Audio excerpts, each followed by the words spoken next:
बोल पड़े, मौसी जी हम पे पकड़ो ही आवे, छोड़ो ना आवे। और या तो आसानी तो कोई को पकड़ेंगे नहीं, और एक बार जो पकड़ में आ गए हो वह को छोड़ेंगे नहीं। तो अब आप पकड़ में आए गई हो हमारे, अब तो ठिकाने लगा के ही छोड़ेंगे आपको।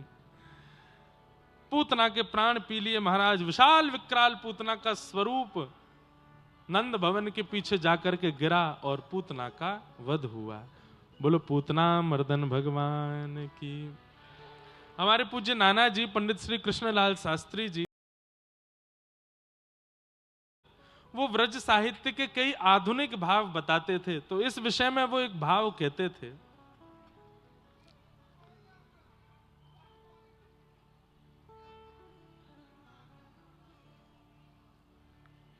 बैठ जाओ, ये शांति से व्यवस्था करवाओ, हल्ला नहीं करना, बिल्कुल चुपचाप सब लोग बैठ जाओ। क्या बता रहा था मैं? हाँ, तो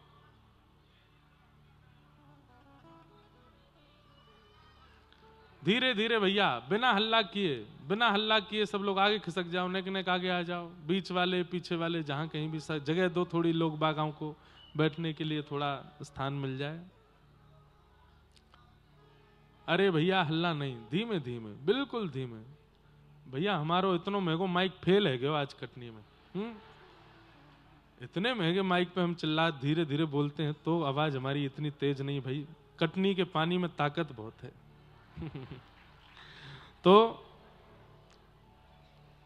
अब हमारा पूरा जो प्रवाह है ना वो रुक जाता है। कहीं से आ रहा था, क्या बता रहा था मैं? हैं? हाँ, नाना जी की बात, बहुत बढ़िया, सुनते तो हो आप लोग कथा। अब इसमें भी हम सकारात्मकता ये सोचेंगे कि बीच में ऐसे करवा के ठाकुर जी मानो परीक्षण करवाते हैं, देख भैया श्रोता ऐसे ही नहीं है, सब सुनने वाले हैं, तेरो प्रवाह टूट जाए इनको ना टूटे। तो आपके प्रवाह का अनुमान करवाने के लिए ठाकुर जी ऐसे करवाते हैं। तो हमारे नाना जी बताते, बुरे लाला ये पूतना की लीला, अब जैसे कई लोग ऐसा मान लेते हैं ना कि ठाकुर जी की पूरी लीला राक्षसों के वध के लिए ही है ना, पूतना तो माध्यम बनी है। ठाकुर जी ने यहां पर भी एक लीला की है। कैसी लीला? बोले भैया 6 दिन के ठाकुर जी है गए और भीड़ इतनी लगी है नंद भवन के बाहर ठाकुर जी के दर्शन करवे की, एक एक करके अंदर जा रहे हैं तो भी दिन भर में 1000, 1500, 2000, 3000, 10,000 लोग दर्शन कर लेते होंगे लाला का। इस बीच में ठाकुर जी पौड़ जाते होंगे, मैया सुलाती होगी, उतनी देर दर्शन बंद रहता होगा। और यहां भीड़ लगी है लाखों करोड़ों की, और 33 कोटि देवता और आए हैं रूप बदल बदल के, सब भेष बदल बदल के खड़े हैं वहां पर। अच्छा चलो इन लोगों की भीड़ की बात अलग, 33 कोटि देवताओं की बात अलग, और उनका नंबर कब आएगा इसका कोई, अगर एक एक करके भी नंद भवन के भीतर जाएंगे तो सालों लगेंगे सबको दर्शन करने में ठाकुर जी के। ठाकुर जी ने विचार किया इतनी भीड़ लगी नंद भवन के बाहर, कैसे दर्शन दें सबको। ये तो एक बात थी ही। नाना जी बोले दूसरी एक बात और थी। बोले क्या? भैया ये जीव मानव तो लाइन में लग करके दर्शन कर ही लेंगे ठाकुर जी के, लेकिन जिनके लिए ठाकुर जी धराधाम पर पधारे हैं, ऐसी जगत जननी जगत पावनी श्री गैया गौ माता, अब वो कैसे जामे नंद भवन के अंदर लाला को दर्शन करवे के लिए? वो भी एकाध नहीं है, 9 लाख है, और 9 लाख गैयाओं के भीतर प्रवेश कराना, लाल जी के दर्शन कराना, ये तो असंभव है। तब ठाकुर जी ने विचार किया कि मैं अपनी गैयान को दर्शन कैसे दूं, मैं इतने सारे देवी देवता बाहर खड़े हैं, इन सबन को एक बार मैं दर्शन दे दूं, वाकई नहीं, कोई हमको ऊंचा मंच मंगवाना पड़ेगा। तो बोले ऊंचा मंच एक ही है। बोले कौन? पूतना। पूतना के पयोधर को पीने के बहाने उसको राक्षसी रूप में बना के उसकी शक्तियों से उसके स्वरूप को विशाल करके नंद भवन से बाहर निकलेंगे, और जैसे ही नंद भवन के बाहर पूतना विशाल होएगी, वहां के पयोधर पर लटक के जब हम आकाश की ओर जाएंगे तो दूर दूर तक जितने दर्शनार्थी खड़े सबको मेरो दर्शन है जाएगा। और सबसे बड़ी बात, गौ खिरक में खड़ी भाई जितनी गैया हैं सबको मेरो अनुभव है जाएगा, सबको मेरे दर्शन लाभ मिल जाएंगे। इसलिए ठाकुर जी ने पूतना का मतलब अहम भक्त पराधीन। ठाकुर जी दैत्यों के लिए, राक्षसों के लिए लीला नहीं करते, दैत्य और राक्षसों को भी माध्यम बनाते हैं भक्तों से मिलने के लिए। रावण माध्यम है, मिलने तो ठाकुर जी विभीषण से गए हैं लंका, रावण तो माध्यम है। तो हर लीला के चिंतन में यदि आप प्रवेश करेंगे, जहां कहीं भी राक्षस आए हैं वहां कहीं ना कहीं किसी भक्त पर अनुग्रह और किसी भक्त की प्रधानता के लिए ही ठाकुर जी ने लीला की। राक्षस कोई बड़ी खीर थोड़ी ठाकुर जी के लिए। अरे ठाकुर जी नहीं चाहे तो 84 कोस में प्रवेश ही नहीं कर सकती पूतना। और वही हुआ, जब पूतना के ऊपर से ठाकुर जी को उतार करके लाए, सब ब्रजवासी घबरा गए। अरे लाला राक्षसी छूलई लाला ने, निश्चित ही लाला को कोई अला बला कोई नजर नहीं लग गई हो। सब गोपियां बोली कहा करें, कौन से वैद्य के पास जाएं? तब ब्रजवासियों ने कही, बोले हमारे ब्रज की सबसे बड़ी वैद्य तो गैया है। मैया तुम लाला को गैया के पास ले चलो और गैया की पूंछ से झाड़ो दे दो। और आगे वर्णन है, गौमूत्रेण स्नापित्वा पुनर्गौरज सार्भकम। अब देखिए, माध्यम पूतना को बनाया है, पर 6 दिन के ठाकुर जी नंद भवन से बाहर निकल के गौशाला जाना चाहते हैं, इसीलिए पूरी लीला है। सब ब्रजवासी ठाकुर जी को लेकर गौशाला में गए हैं। सब गैयाओं के कान खड़े है गए हैं, पूंछ उछाल रही हैं। सब गैयाओं के नेत्रन में आंसू आ गए, क्यों? हमारे गोपालक गोपाल आए हैं। 6 दिन के ठाकुर जी को दूर से ही गैयाओं ने देखा, सबके पयोधर से स्वतः ही दुग्ध निकलने लगा। अरे ऐसी गैया जिनके पयोधर में दूध नहीं था, वे भी रुदन करने लगी। आज श्याम सुंदर आए हैं हमारी गौशाला में, खिरक में, हे विधाता मुझ पे कृपा करो, मेरे पयोधर में दुग्ध प्रदान करो। उनके भी दुग्ध प्रवाह होने लगा। यमुना जी के जल के प्रवाह में दुग्ध जाकर के मिल गया, मानो जैसे संपूर्ण व्रजमंडल का क्षीर अभिषेक किया हो गैयाओं ने। ठाकुर जी आए, गौमूत्र से स्नान कराया, पुनर्गौरज सार्भकम, गौरज को 12 अंगों पे लगाया और गौ पुच्छ से ठाकुर जी को झाड़ा। एक बात हमारी सुनिएगा बंधु, बहुत साइंटिफिक बात बता रहे हैं आपको।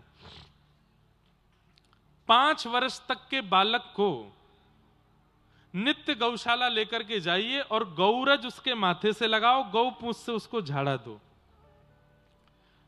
और विशेष रूप से बालक को यदि कोई गंभीर रोग हो तो निश्चित ही गौशाला लेकर के जाओ।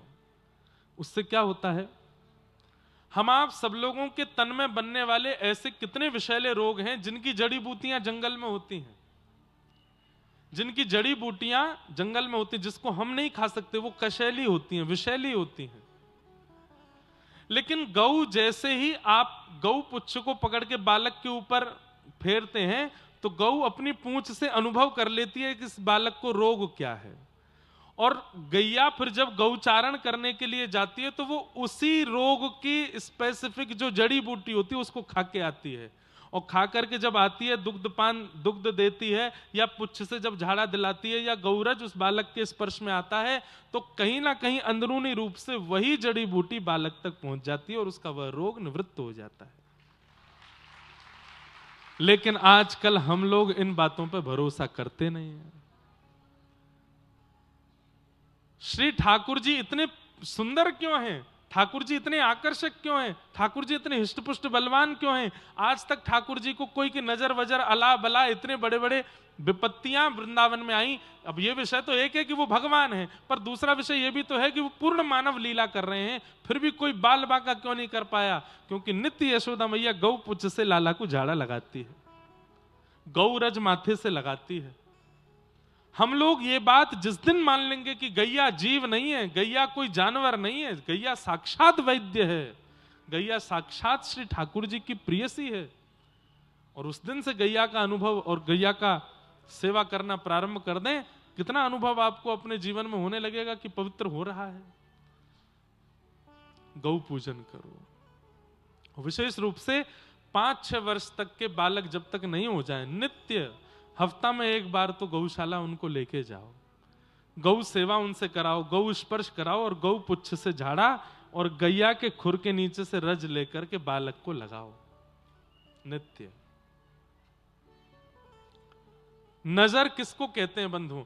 कभी मां की नजर क्यों नहीं लगती बालक को? बालक इतना सुंदर है, की नजर क्यों नहीं लगती? क्योंकि उसके चित्त में वात्सल्य है। नजर उनकी लगती है जिनके चित्त में प्रेम नहीं होता, जिनके चित्त में वात्सल्य नहीं होता, जिनके चित्त में ईर्ष्या होती है, जिनके चित्त में विषाद होता है। वो जब अपनी कशैले नेत्रों से देखते हैं तो नजर लग जाती है। मां की नजर कभी नहीं लगती बालक को, दूसरों की नजर लगती है। पर नित्य गौ संरक्षण करने वाले और गौ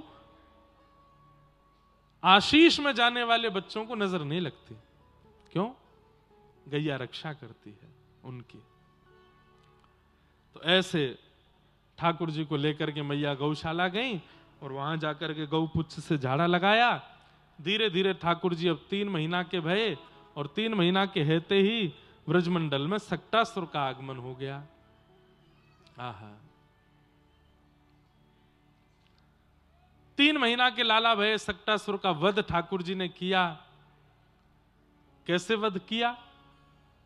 3 महीना के ठाकुर जी ने पहली बार करवट बदली और जैसे ही करवट बदली महाराज पूरे ब्रजमंडल में उत्सव मनाया गया। बधाई हो, बधाई हो। काय बात की बधाई? बोले नंद जी के लाला ने करवट लियो है। तो बोले भैया इतनी सी बात पे बधाई क्यों है रही है? बोले ब्रजवासी जन प्रतीक्षा कर रहे हैं, अभी करवट लइए, कछु दिना बाद बैठवे लग जाएगो, कछु दिना बाद बोलवे लग जाएगो, फिर चलवे लग जाएगो और फिर जैसे ही नंद भवन से बाहर निकलेगो फिर हम अपने घरन में खूब सुंदर सुंदर मक्खन निकालेंगे, खूब सुंदर सुंदर उत्सव करेंगे, लाला को बुलाए करेंगे, वह बहाने हमारे घर आएगो, हमारी गोद में बैठेगो, हमारी गोद में खेलेगो। उसकी प्रतीक्षा में ब्रजवासी उत्सव मना रहे हैं। सबको यूं लग रही है जल्दी लाला बड़ो होए और बोलनो चलनो फिरनो सीख जाए तो नेक हम पे कृपा करे। इसलिए प्रथम करवट उत्सव खूब धूमधाम से मनाया गया। इतने ब्रजवासी इकट्ठे हो गए कि मैया ने लाला को छुपाए करके दूर एक बैलगाड़ी के नीचे झूला बनाए दियो और वहां में लाला जाके सुवाई दियो। इतने में ही एक सक्टासुर नाम का दैत्य आया। जैसे ही बैलगाड़ी के ऊपर आके बैठा, मैया तो चली गई। ठाकुर जी ने मन में विचार कियो कि आ गयो मामा को दूत आयो है दूसरो, अब याकू भी मजो चका में। सोई ठाकुर जी ने अपनो एक पाम लंबो कियो और जोर से तक के मारो, बैलगाड़ी 3 बार आकाश में पलट गई और सक्टासुर का वध हो गया। उसका वध किया। जोर की बैलगाड़ी की गिरने की आवाज हुई तो सब ब्रजवासी दौड़े, जाकर के देखा मटकियां फूटी हुई हैं, दूध बिखरा पड़ा है और दूध के बीच में छोटे से लाला पड़े हैं और दूर एक सकट के नीचे दबा हुआ सक्टासुर पड़ा है। यशोदा मैया ने आकर के तुरंत अपनो लाला गोद में उठायो। कैसे गिर गई बैलगाड़ी? इतनी बड़ी बैलगाड़ी मेरे लाला पे कैसे गिर गई?